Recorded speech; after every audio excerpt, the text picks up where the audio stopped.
they say you're not a real MSFer until you've done a project in South Sudan.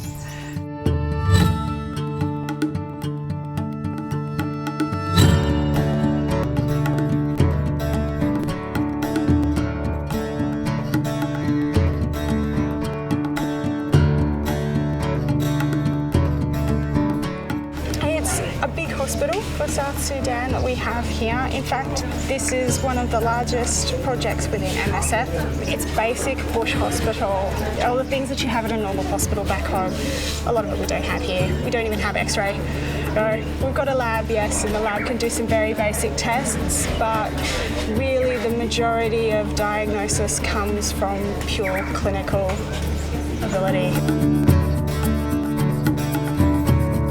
The hospital I worked at in Brisbane, you would walk into, we had a whole room basically full of sutures, and there were like 5 rows just filled with different types of sutures. And sometimes you would get surgeons arguing, I know, I need this particular suture, and you'd be like, we've got a room full of sutures, but we still don't have that one. Here, we have a choice of 5 sutures, and they all fit nicely into one very small cupboard. No vomiting last night, but vomiting before she came in. Yeah. Okay. I'm medical team leader. I go after the morning meeting at 8 o'clock, I go and do rounds in the various departments. And we just go through any cases that may be difficult and any cases that they need help with from a management perspective as well. And it's good to know just the sort of patients that we're getting through so that I can track what's happening and anything that might be slipping through the gaps. When I joined up with MSF, they said to me, we've got this position available in Sri Lanka, would you like it? And I was like, okay, yeah. They said, it's 6 months down the track, it's going to take 6 months to get a visa. And then the Arab Spring breaks out. 10 o'clock on Saturday night, I get a phone call from MSF saying, we've got you on a plane at 8 o'clock tomorrow morning, you're going to Libya. I ended up being over there for like 5 months.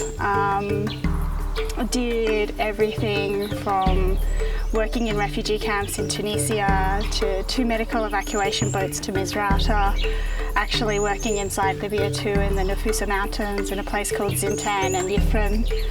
And yeah, it was one of the best things that I've ever done. I absolutely loved it. So this is our inpatient department. We treat patients for various reasons.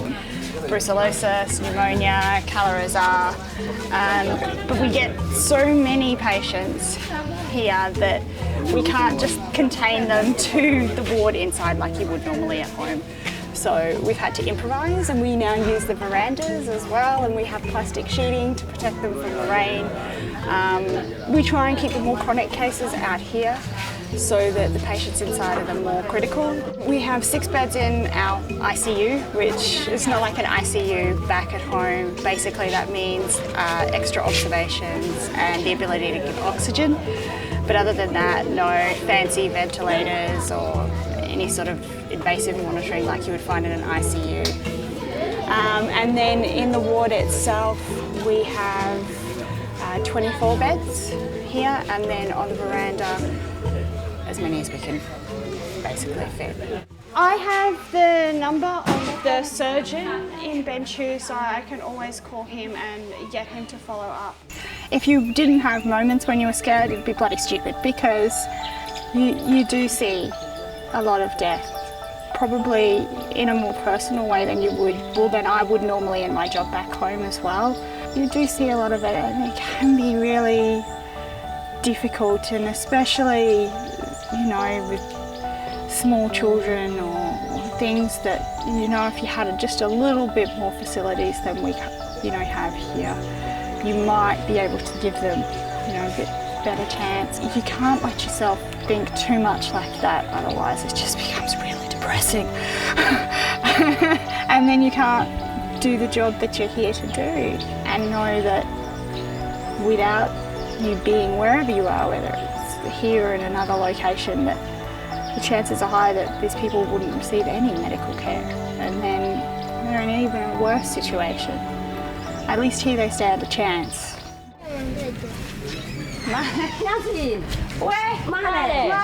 Ibu kemana? Ibu kemana? Cina sis? Anu gua.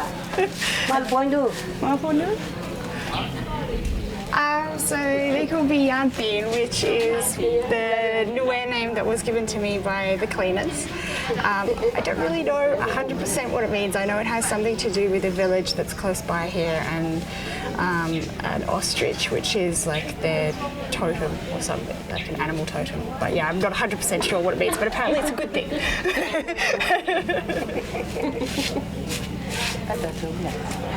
You have to have a sense of humour in MSF. You have to have that, in a sense, easygoing and not be too precious, because, you know, coming in and finding various animals in your tukul or taking cold showers when it's, you know, not that warm outside, so you're freezing your ass off. And you have to have a good sense of reality, at least know that nothing can be changed overnight. I like working with people who have a similar attitude to the world in general as myself. I enjoy working with other cultures and I like the challenge. You know, that's, for me, that was, I suppose I kind of reached a point back home where I was no longer feeling challenged in my work, and I need that. And this provides me with challenges every day.